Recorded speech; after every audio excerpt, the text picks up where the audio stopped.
right, so what's up, guys? Back again with episode 32 of Late Night Shots.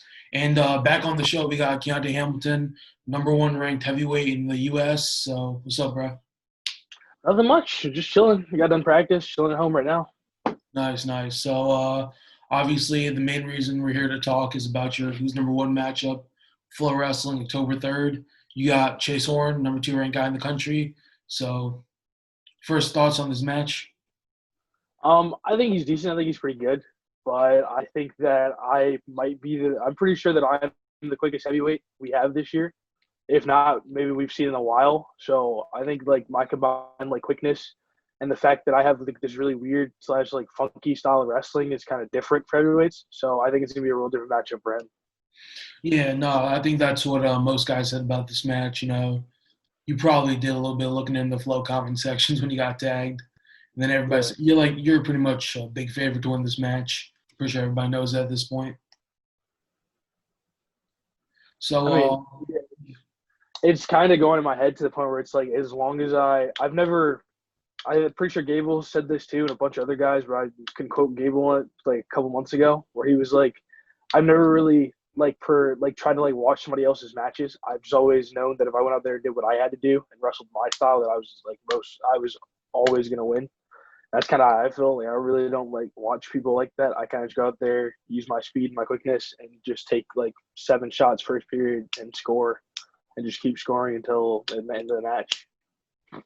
yeah, I get that. Interesting enough, like, I think that's something morally, like, most athletic guys say that for some reason. Like, I've talked to guys, Trent, Adam Kuhn, and all that. They say they're like, big into film. And then you see guys like Gable, yourself, Jaden Cox.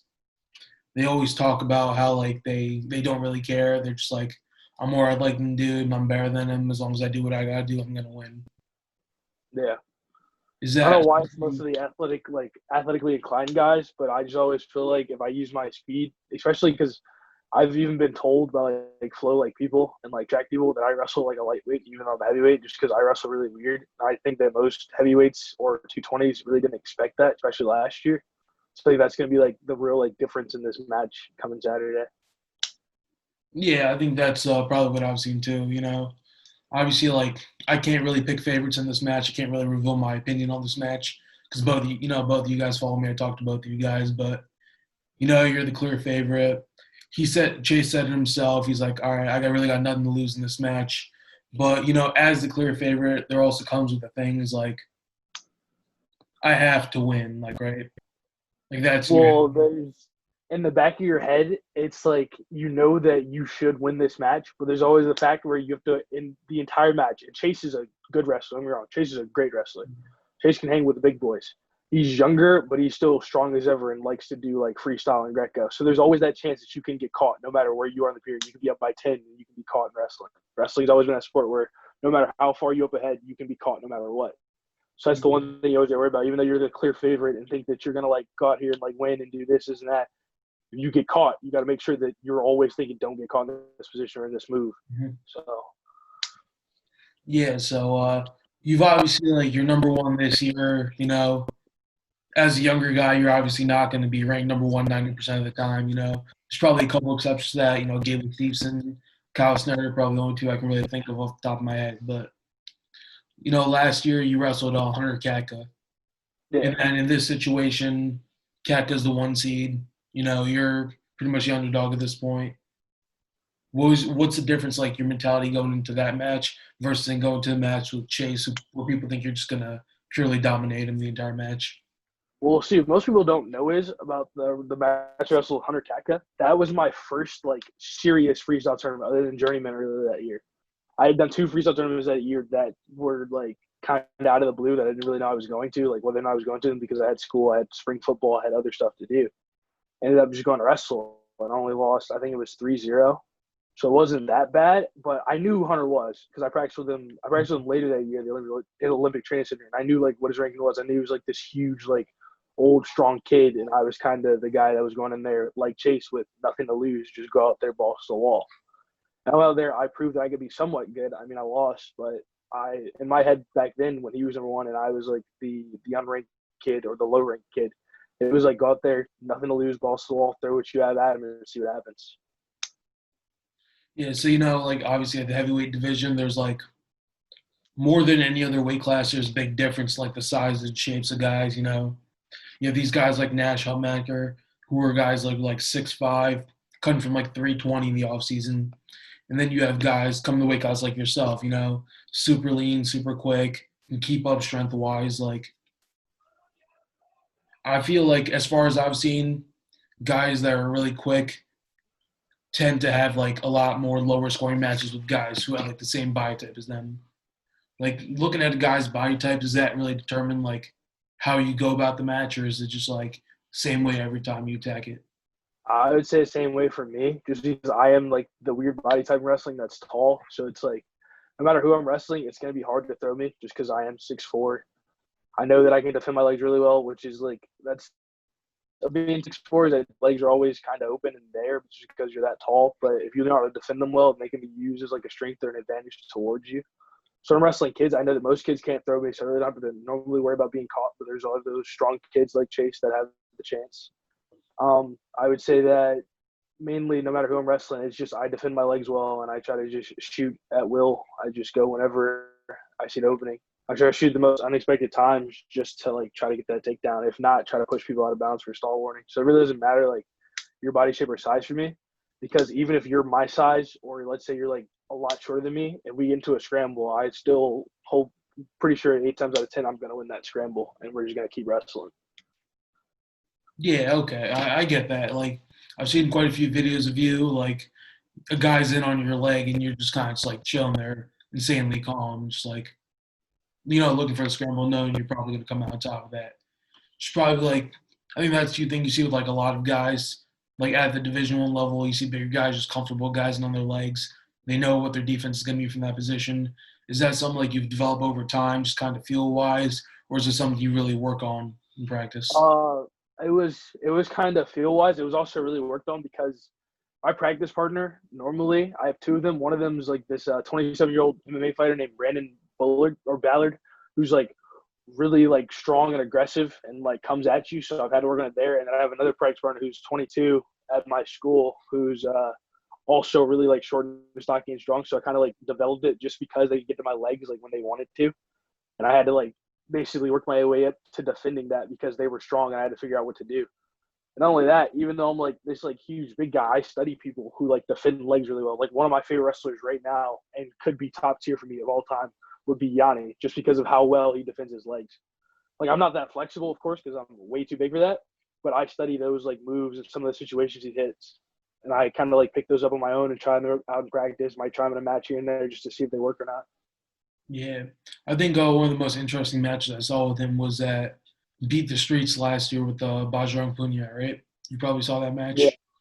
And did you see the one this year with the I can't pronounce his name, but the defending Olympic champ? Oh, of course. They both had a leg up in the air. It was wild. One of Yeah. my favorite Yanni scrambles though was like I think it was the match he checked Jo, where he Mhm. ended up like flipping onto his head without giving up two Yeah. backs and then like pushing back in and grabbing a leg. And I'm just like, I wish I had that leg defense. So I'm gonna try to develop it and get it as best as possible for my weight class and my style. Yeah, that was insane. I was watching the match, and it was like I know Jo said that wasn't a great technique matchup for him, just the way he was gonna go, but to see Yanni just come out and tech him like that was just crazy for me to watch. Yeah, that was wild. I think everybody had like I'm pretty sure most people had Jay as the favorite because he was like the veteran. Yanni just proved everybody wrong that match. They were like, he was like, I'm gonna be the underdog and you're not gonna be able to take me down. And that was crazy. Yeah, it was. But yeah, getting back to your who's number one match, just breaking it down a little bit. You're obviously a taller dude, around 6'4", about 240 ish. Chase is probably a little bit smaller, not that much. He said he was around 235 last time I talked to him.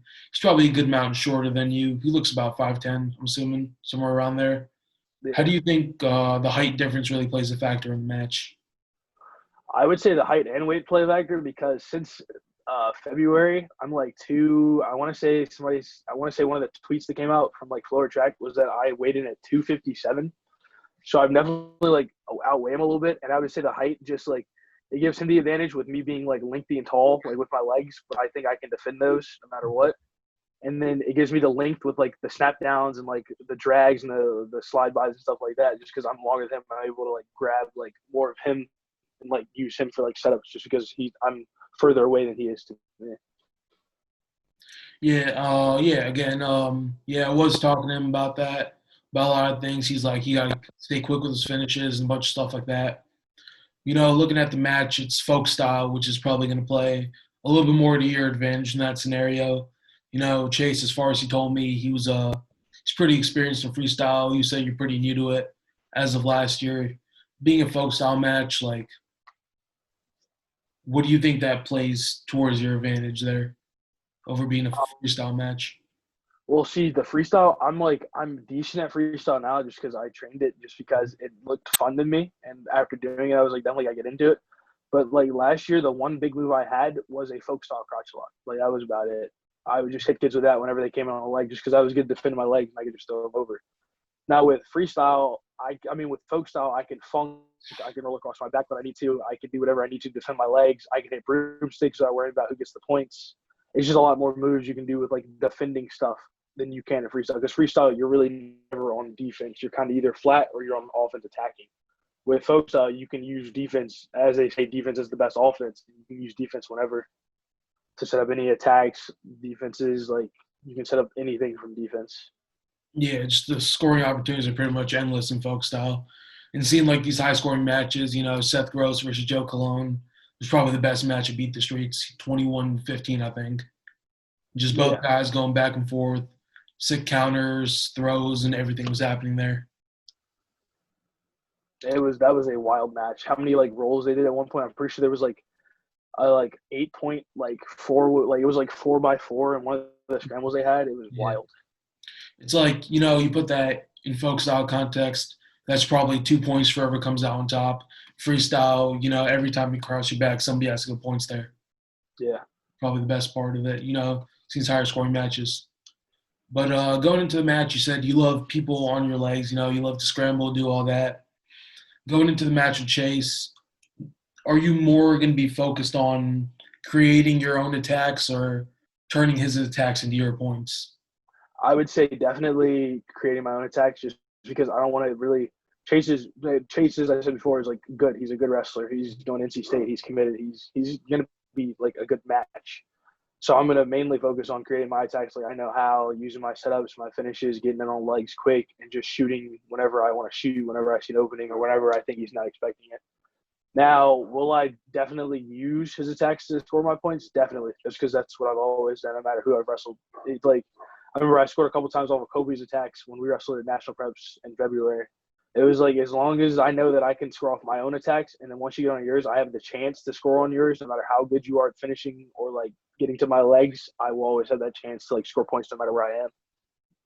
Yeah, that's a good way to think about it. I mean, yeah, you could see both you guys really. You can't let Chase get too clean on the attack. More than not, he's finishing on most guys in the country. We've never seen you guys wrestle. Not at least I haven't, but things go either way any minute, which is probably the best part about this. But yeah, so folk style, at least the heavyweight, more than not, you see the mat wrestling play more of a factor in the match. So what are you thinking about going into that? Is there like anything you have that you think you can hit on him, or anything he has that you think you need to look out for? I would say that he has like a really decent snatch single. The one match I did see of him because it was like all over flow at one point was him versus the Hayden Kobes match this summer. And I saw that and I was like, okay, that's a decent snatch single. He's like really quick with it. He can move with it, and he finished on Hayden. But the one thing I would say I have against him is definitely I think that I could probably turn him in a tilt because that's all I've done for like the past like 2 3 years, and then I don't think he could hold me down. So my mindset going into here is kind of like I know that I should definitely and I need to like score points in the first period with like takedowns stuff like that. But I know for sure that I'm pretty sure I want to say I know for sure because we haven't wrestled yet. I'm pretty sure and confident that I don't think he can hold me down, and I'm pretty sure that I can either ride him out for the period or at least get a couple turns, at least one turn. Yeah. A couple things I see, you have these guys in college, high school, and all that, mainly higher level guys. You'll either see them on bottom, do that Guys like, Gary Traub or something like that, smaller guys kind of undersized the weight class. They'll keep moving on bottom and then just get out as quick as possible, try not to give up riding time, stuff like that. And then you see guys like Gable, Anthony Cassar. They're still like smaller guys, but they're pretty much at another level compared to the field at that point. They would just casually get into a quad pod and just get out. So what I was wondering is like, is there a difference between doing those for you, or is like, are there certain guys where you just casually get up and get out, or are there guys where like you actually have to work to get out, be quick with it, and then just get your escape as quick and as clean as possible? I wouldn't even say there's like certain guys that I'm like, oh, I need to get out immediately or he's gonna turn me. I would say that most of my matches I'm looking to get out like at least within like the first like 20 seconds, just because like that's one point I know where you had to like struggle holding me down for 20 seconds. That's one point for me. I'm back on my feet where I like to be, and the fact that I can use like the first like 10, 15 seconds to catch back any breath that I need, even though like I don't really like breathe hard. I'm in pretty good shape. I would say I'm in good shape and like have decent cardio right now. So I would say within like the first 20 seconds, I just like to get out because I don't like being underneath anybody, and I'm much more confident on my feet than me trying to like pin you on bottom. Okay, yeah, I get what you're saying. It kind of just depends, really. But Yeah, you just want to get the escape and get it quick, really. yeah. Right. So one thing I don't think anybody's really talked about, it was just like a matchup that came into my head. I think it'd be a good matchup both ways. You put yourself up against AJ Ferrari, two guys insanely quick. I'm not sure how strong you are. I'm assuming you're pretty strong. But, AJ Ferrari is like probably one of the biggest guys into lifting and wrestling right now, and insanely fast too. But you probably have about 10, 15 pounds on him at this, maybe 25 pounds on him at this point. How would you play a match like that out? I don't really. I haven't seen Ferrari wrestle. I don't know how long. Like I've seen like of course like the Mr. Fast Switch Instagram and like him lifting, but I Yeah. haven't seen him like wrestle a match. So I have no clue if his style has changed or if it's the same. But I was supposed to wrestle in my sophomore year, and I don't think I was like prepared my sophomore year wrestling because he was like bigger than me. He was stronger. He was quicker. I didn't really like know exactly what was going on or like what my like exact style was in high school yet. So I would say that year probably wasn't the best matchup, but now if his style is the same what I've seen my sophomore year and my junior year, is the fact that he's going to be really quick and he's definitely going to try to bend down and shoot those blast doubles at will. So at Mhm. that point, I would probably just try to be quicker than him, fire off at the same time because I'm pretty sure that I might be able to overpower him if we shot at the same time. And then I would just like not have my feet together ever in the match. I'd make sure that I was lower or as low as he was, and I would make sure that my feet were just far apart so he couldn't get that like that complete blast double on me. And then I would just shoot my shots off of that. Like I wait for him to shoot, use like a pass by or shoot, or I wait for him to stand back up and then shoot, just shoot when he didn't expect it and try to score like that. Okay, so pretty much using his attacks against him to an extent, just going counter shot on everything you have. Yeah, because I know like I know a bunch of people who just only shoot doubles, and they're not that hard to stop. If you go what me and my dad call Iowa stance, where it's just like both arms down in between both of your legs, and you just pick it up from there and just like jack the guy whenever he shoots. If you jack him up like that, you can easily like reshot off of that jack up, or you can just reset and then start using your own attacks. I would say definitely keep him crowded, like try to like get him in because I'm decent at hand fighting. I definitely say try to keep him crowded in like either collar ties or in like drags or just hand fighting with him so he doesn't get that space to shoot that double off. But other than that, I just got to watch out for mainly the double. I'm pretty sure he's decent on top. I don't really know if he has like, any particular moves he uses. And I know on bottom, he's a Mr. Fast Switch. So he's either going to switch you or just stand up and get out. Yeah. I mean, as far as I've seen about him, he looks really stiff when he wrestles. I don't know how to explain it, but He's really he's like I would say for that like comparison, the one person I can think of is like he's like the Tim Duncan of wrestling. He's just like real basic, real like always in good like position, really fundamentally sound. And he's just there. yeah. Just seeing him wrestle is just like it's not special in any way, but he just puts Good. himself at like an elevated level compared to Yeah. anybody else he's wrestled. And a He's just cool big to part of watch. that is that a big part of that is that he just has like a great amount of confidence when he's going out there to wrestle. He doesn't think anybody can stop him, and that's like it's good on his part. Yeah. So actually, going off of what you just said, there are obviously guys who everybody is confident, wants to be confident going into a match, and then some guys, you see like Gable sometimes, he'll be like extra cocky about it, and then he ends up taking that loss to Anthony Casara Big Tens. Where do you like? How do you feel about that? Like, what's the line between confidence and cocky? Like the line between confidence and cocky is overestimating somebody easily. Like you can walk out there and be like, I'm gonna like go torch this kid. I'm gonna go do this, and that. But you look at him, Gable was what? I think he was one that year, and Kassar was two. So it's like you're not that far away. Like he's right there next to you, no matter how you look at it. So like going out there, like being like, it's good, confident to be like, yeah, I'm gonna go out here and like destroy this kid. I think you are, but don't. I would say you can say that you're gonna go out there and destroy this kid, but don't downplay what he has too, because his mindset is, I'm gonna go out here, balls to the wall, and do whatever I need to try to win this match. And he can pull out any trick he wants at any time, and it could end up with you being stuck or on the bottom of that moment in time. So basically, I would say like think to yourself and be as confident as you want to be, no matter what you say, but don't downplay your opponent. Know that if your opponent's top four ranked, top three ranked, he's gonna be good. You have to still watch out for certain things, but still wrestle your style and be confident that you're gonna win the match. Hmm. Yeah, I get exactly what you're saying. So yeah, I think Gable's kind of improved on that a lot. He's probably the only real guy at this weight class you really see that from. He was a freshman. I think he's kind of matured a little bit more to the point where like he's smart about what he does. Because he was beating top ranked kids as a freshman. At that point, like Yeah. I've always noticed, like when you're that young and beating kids who are like seniors, like 4 years older than you, stuff like that.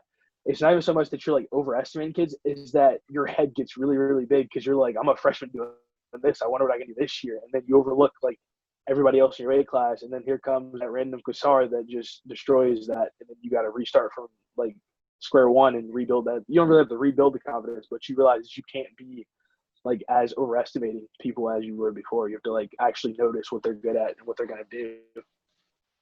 Yeah, yeah, I get that. So, when your match came out with Chase, mostly Jersey people, but a lot of people were saying instead of Chase, it should have been you versus Jimmy Mullen.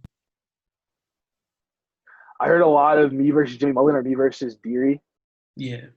I'm pretty sure I don't know if I can like fully like disclose whatever, but I don't. They never told me. I'm not sure if it was official whatsoever. I'm pretty sure I was supposed to wrestle Hayden first for it, Hmm. Yeah. but I think because what's it called upset him, because Chase upset him at this. I forgot what tournament it was, but I upset him there. They chose Chase instead before it was like fully official who they were going to choose to go against me. And then yeah, a lot of people have said I should be against Colton Deary or like of course Jimmy Mullen. And I mean I was open to either one of the matches. Like I'm hoping to see if I can wrestle either one of them sometime later this year. Yeah. Hoping that the tournaments go as planned and that they don't get canceled. Like I would love to wrestle Colton, Hmm. but I was at the PA tournament, right? I think I went 9-0 and then I won the Open, so it was 3-1 matches. And at the end of the tournament, I went to go watch Colton Deary's match versus it was Zuba, I think Dave Zuba. What tournament? Escape the Rock? No, it was at Battle of the Berg like 2 weekends ago. David Zuba wrestled 195. Nah, he wrestled David Zuba was wrestling 220. He wrestled Deary in the finals. It was Team Oh, Shut yeah. versus M2, and Deary ended up losing, and it was weird. It was wild to see. Yeah. Zuba was just so strong for Deary. Yeah. I know Zuba cut to a 195 for States, New Jersey. Yeah. He ended up losing out Martin Cosgrove, if you know who that is, committed to Penn. Oh yeah, But of course. Me and him had our fair share of battles when we were younger, but I yeah, outgrew a lot. he's extremely talented for being that young. He moved away from 182 to get away from Paz. He ended up winning at 95. Yeah, that was a smart move. I'm glad Paz is going to Rutgers too. That's my Yeah, boy. just Paz is probably the most talented kid I've ever seen. Like that nobody really ever thought he was going to win the state title coming in his freshman year. Like after just not putting on that much of a show, then he comes out and tech pins the entire state. Yeah, he's like super strong, super like technical. He's really good. Yeah, you just saw like a flip switch with him just coming into his senior year. Oh yeah, definitely. I don't think his senior year. I think he like developed that mindset over the summer where he was like, nobody can stop me. And I'm gonna go out here and prove it, and that Yeah, was like amazing to see. it was crazy. Did you see the finals match with Martin Cosgrove and David Zuba? I did not. Yeah, it was weird. Cosgrove's pretty much dominating the match. I think he's up by 4 with about 10 seconds left, and Zuba comes with like a sloppy lat drop and throws him to his back. It's Ooh. tied. After he gets like a 2 near fall, Cosgrove bridges out of bounds. Zuba gets a stall warning for hanging on to his ankle, and Oh then wow. yeah, it was the second one, so he got a point. And then Cosgrove ended up winning 8-7. Wow, that is see. That's the thing about Zuba. He's so strong. Like I saw this weekend against Deary. He hit Deary with like a nice ankle pick, and it shouldn't have worked. But because of how strong he was, he kind of just drove through Deary like a football tackle. I was like, this is wild. I think he ended up beating Deary like 6'4" or something. I think it was. I'm That's pretty sure it was insane. 6'4" regular. Yeah, and Colin Deary has a great defense too. Yeah, It's he's it's really solid. yeah, Most of his moves come from like just reattacks. yeah, Like if you get down on his leg, he's one of like the athletically like inclined heavyweights to the point where he can like do like a spin around and end up on your legs and end up getting out. I've seen that happen a couple times. I've seen him use like doubles to his advantage, jacking him up and then dropping down to a single. yeah, He's like really fundamentally sound and is like really like just like counter attacking people. yeah. I don't know if I'm supposed to be saying this or not, but it's kind of whatever at this point. But there's been news that David Zuba is going to be moving up to heavyweight next year and not cutting down to That's 220. I don't know. I guess it's on him. I mean, after hearing about what you just said, him beating Gordon Deary, I think there's 2 other guys in New Jersey that I think would have made the finals. Pretty talented guys, but I think, and one of them actually practices with Zuba at their club. So, but if Jimmy Mullen versus David Zuba does happen in the finals, it's going to be a lot better Insane. match. Yeah, 'Cause, definitely. yeah, especially as a returning heavyweight champ, people are kind of expecting you to dominate the field. Yeah, that's true. But then again, it's like it doesn't happen like that all the time. Yeah, Like nobody expected one. I didn't expect Deere to be number 4 coming into this year because he just won Iron Man. I'm pretty sure he won Escape the Rock. He won a couple other like big name tournaments, and I was like, okay, he'll probably be like number 2. And he came in number 4, and I was like, he's probably still gonna like work his way up. And then he lost to Zuba, and I was like, whoa. yeah. I don't think that's as much of an upset as people claim it to be. I think Zuba was just kind of really underrated going to that Well, I match. think Zuba's underrated, and then the reason why it was like seen as like an upset, as like it's not as big as it was, is because he's really underweight too. Yeah, I mean, yeah, it kind of is what it is. But David Zuba, I think he was pushing around like 240 now, also, right? Yeah, 235, 240, something like that. He was cutting massive weight going into states last year. Mm. But him making the finals was, yeah, He was wrestling 195, right? So he's probably cutting down from like 220, 225. That's yeah. not, yeah, That's that's a what I was lot. thinking. But their team was probably the best public school in the state. They had 3 state finalists. I don't think any of them won either, which is crazy. And then Wow. Joe Cologne, he placed 4th. Yeah. So yeah, it was they had an insanely stacked team. I think one of their guys last lost to was a freshman, lost at 106. Another guy lost to Dean Peterson, and then yeah, Zuba lost to Martin Cosgrove. Wow. That's hurtful. I mean, they're all coming back though. Yeah, which is gonna be nice. They're all good too. Yeah. So a match versus you versus Jimmy Mullen, I think it's like pretty much the exact same style, honestly. But Yeah, it's definitely the exact same style. It's just Jimmy was what I once was, which is he's like younger. yeah, I think that's like he's like younger, and I like of course he's strong, but he doesn't have like I think what is he like 15 or 16 now? I So think probably he's, like another like he's year or 16. two. Yeah, another like year or two, he'll definitely have like that grown man strength, and he'll probably just end up dominating the heavyweight weight class. But right now, he's just like a younger kid, which is one of the reasons why his ranking is probably lower than what it should be. But he I definitely has don't time. think I don't think he has really like any key wins either.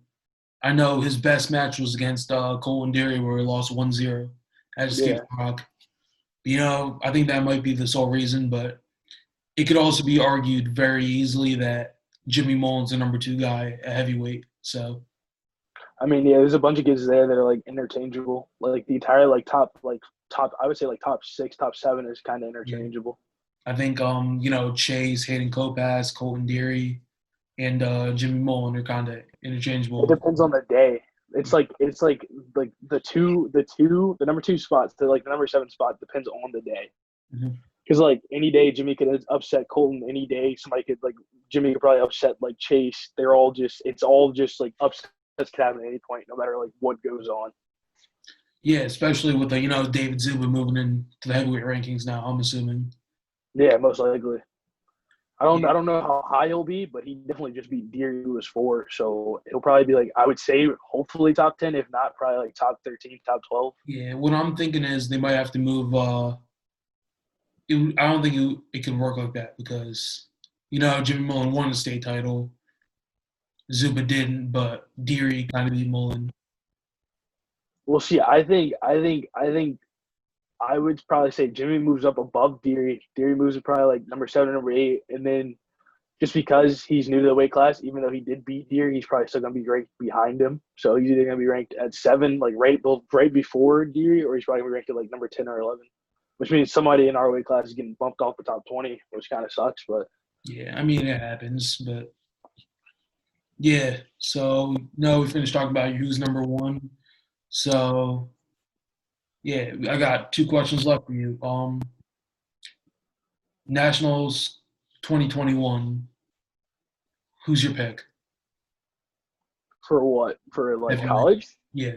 or like um dude, the way he's been looking this year, even though we've only seen like 1 or 2 matches, I want to go with Gable easily. I want to go with Gable. Gable. Yeah. Do you think it's possible that Greg Kirkland beats him? Yes, I think there can be an upset at any time, and Kirk is definitely he's strong enough to do it. He's skilled enough to do it. We just saw him tech like the Maryland heavyweight who's wrestling Yeah, there for like I think 3 or 4 years at this time in yeah, he's a freestyle. 2-time All Like American. yeah, he did it with pretty much like ease in freestyle. So I think he definitely has like the confidence, the strength to go out there and upset him. I don't think it will happen because I don't think Gable will let that happen again, just because it's Gable and he's already happened to him I think twice now with Kistar. Yeah. 2 different times. So I don't think Gable will let that happen again, but I do think there's definitely a chance. But I think Gable should win it. All right.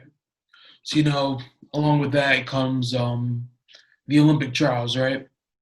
I think there's pretty much 4 big names again. You're gonna have Greg Kirkflett, who has to be in the talk for that spot. Big Yeah, freestyle dude. You have Gable, you have Don Bradley, and you have Nick Wizdowski. yeah. That's You see that playing out. I don't think Kirk is gonna win that. I don't because I have him pretty much losing to depending on what side of the bracket he's on. I have him losing to either Gwiz or to Gable. Gwiz I gets the know that bye. Gable and Gwiz. Oh, Gwiz Gwiz gets gets the a bye bye. to the Well, finals yet. I yeah, of think course. Don Bradley is gonna be the 3 seed, and Gable will be the 2 seed. And Kirk. Oh yeah, well yeah, of So course. I think Kirk versus Bradley will have to happen. Yeah. And you can't forget about Tony Cassiope either. Huge freestyle dude. Oh yeah, definitely. Is Paris gonna wrestle in this? Mason? I don't think I think he did qualify, yeah. But I do think that in freestyle might not be his strong suit. Probably not a strong suit, but I think he could throw a wrench in somebody's plans if he goes to the Open. I If just feel like he that might happen. all he needs is one dump and he sticks to him, it's over. So I mean, Oh yeah, and he's a good wrestler. Like yeah, even if you're not like a freestyle guy, you can take whatever wrestling ability you have and just go put it in the freestyle.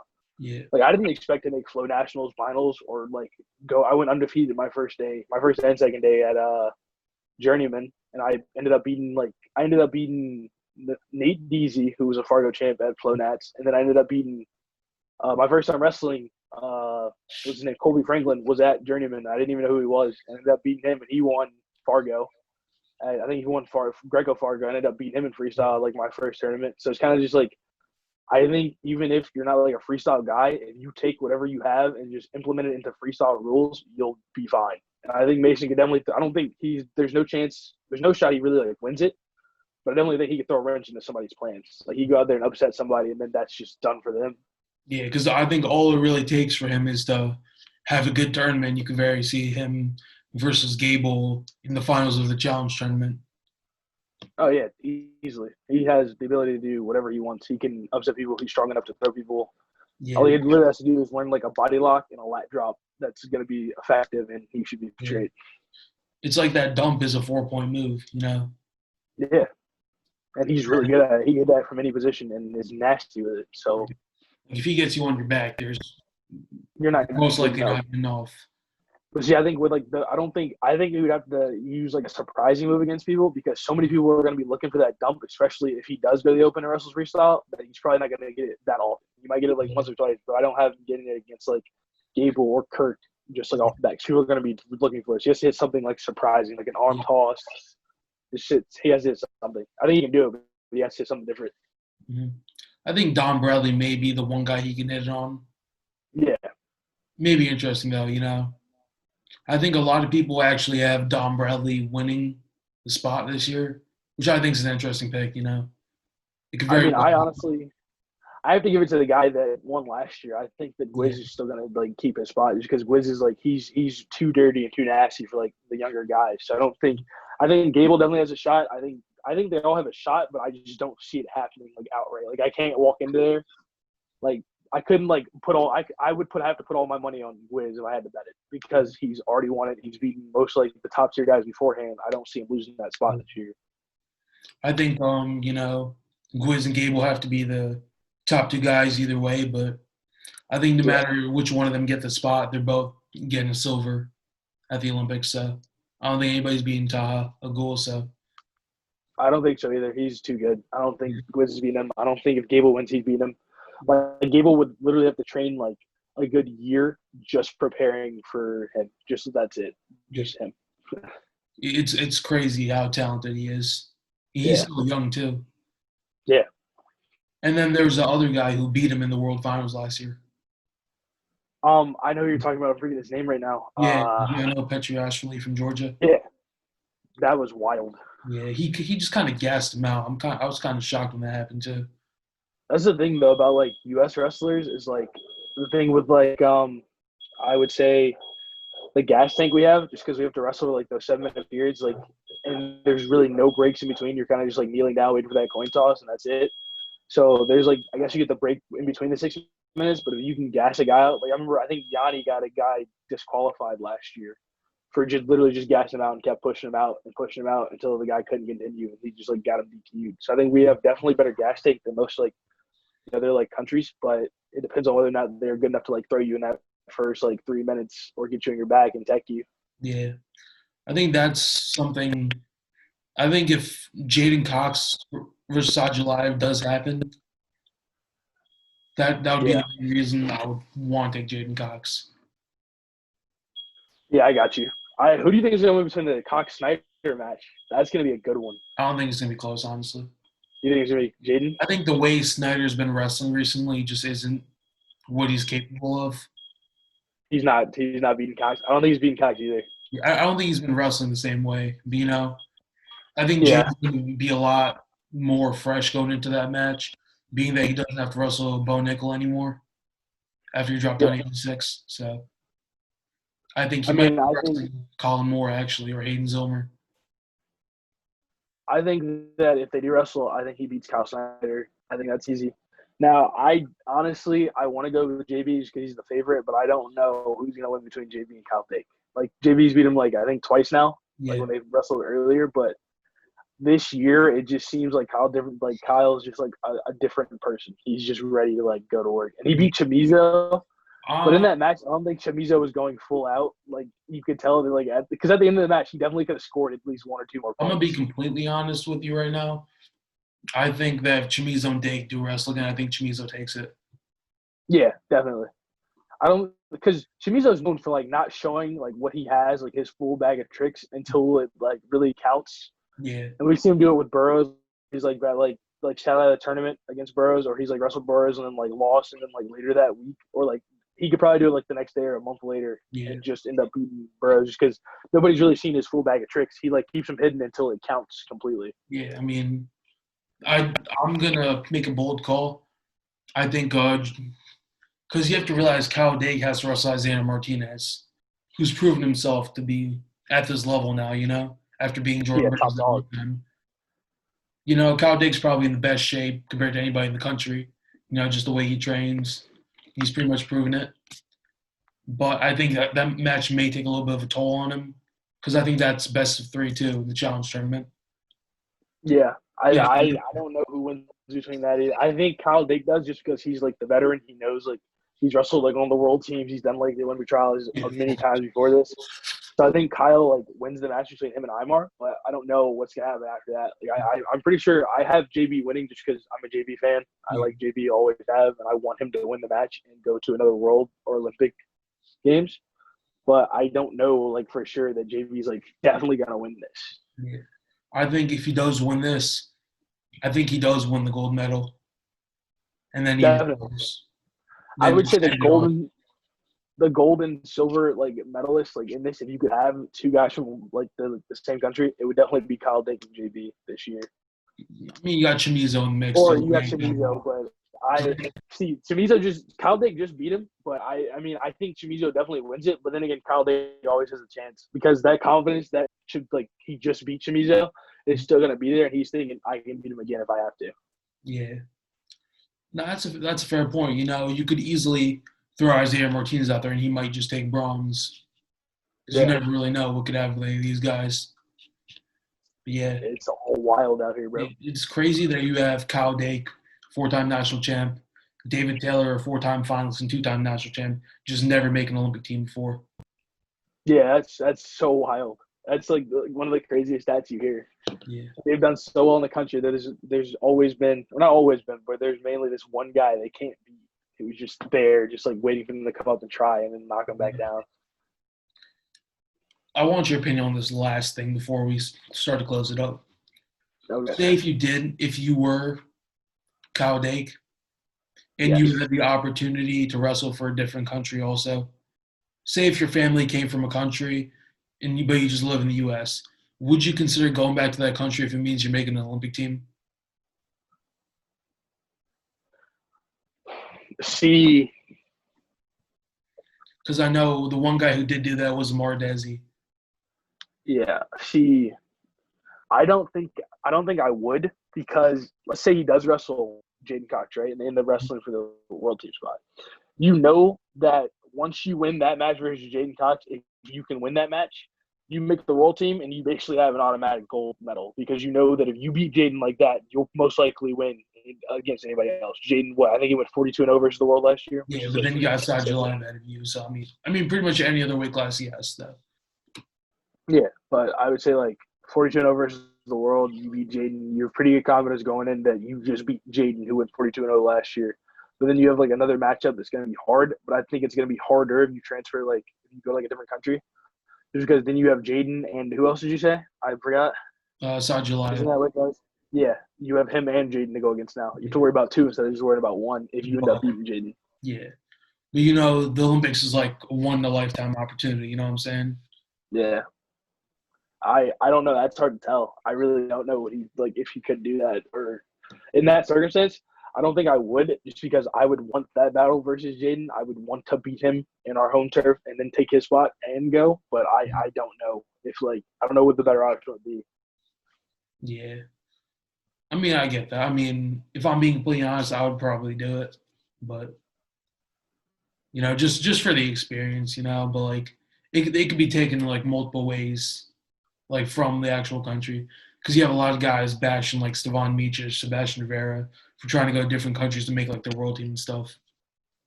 I mean, yeah, but see, there's like what was the guy's name that beat Terry Brands or Tom Brands, who just trained for him the entire time, like literally just trained for him year round. I think it started with like a K. His first I name. don't remember, man.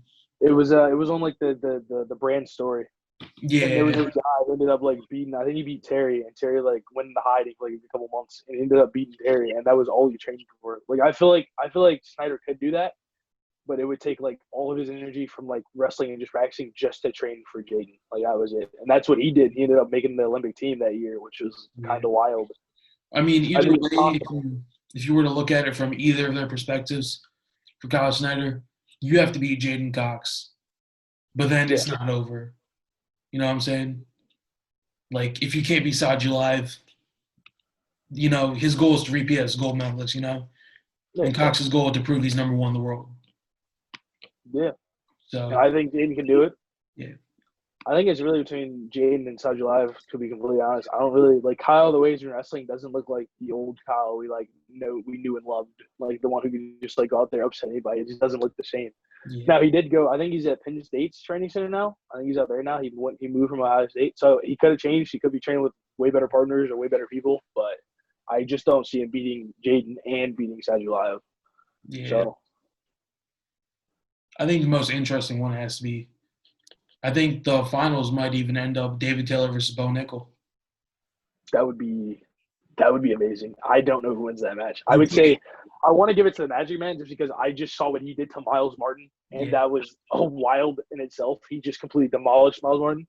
But Bo Nickel's good enough to turn it on and hit like whatever move he wants and try to stick it. So I don't know. It's like Miles Martin has proved himself to be at that level too, you know. Yeah, And and then you to see see David David Taylor Taylor out do here. that to him, just Yeah, it was bad. I had that match being like 6-0. I didn't think he was gonna come out and tech in the first period. 11-0. That was It was weird because like Miles Martin didn't try to stop it. Like I'm pretty sure David Taylor shot the exact same shot like 4 times in a row and kept getting it. I'm like, I are you mean not gonna sprawl or look out for the exact same shot coming again? when the guy is that good, like what can you really do, you know what I'm saying? I mean, you can't do anything, but I would expect David Taylor was kind of taking him down with ease, so I was like expecting at least more of a fight. Like David Taylor, don't get me wrong, he's a great wrestler, like an Yeah. amazing wrestler. But at that point, you got to try to like shy away from it, back up a little bit, maybe do a little bit of like stalling, get some passivity calls, something like that. You got to do something to try to I stop would have those went for shots. just like a chest wrap off of that and just shot my shot with it, honestly. Oh, easily. You got to do something. Swing for the benches. It's David Taylor. What do you have to lose? Yeah. All right, so we're nearing about 45 minutes. You want to start to wrap it up, or? Oh yeah, sure. All right, so talked about your who's number one match with Chase Horn. We talked a little bit. We broke it down a little bit. Um, we looked over the rankings a little bit this year. Just want to see where everything falls out, and we gave our picks for the NCAA championships and the Olympics. So so first off, good luck at who's number one. We'll see Thank you. who wins. Again, can't pick favorites there, but yeah. So this has been episode 32 of Late Night Shots with number one national ranked Kyonte Hamilton, and I will catch you guys tomorrow.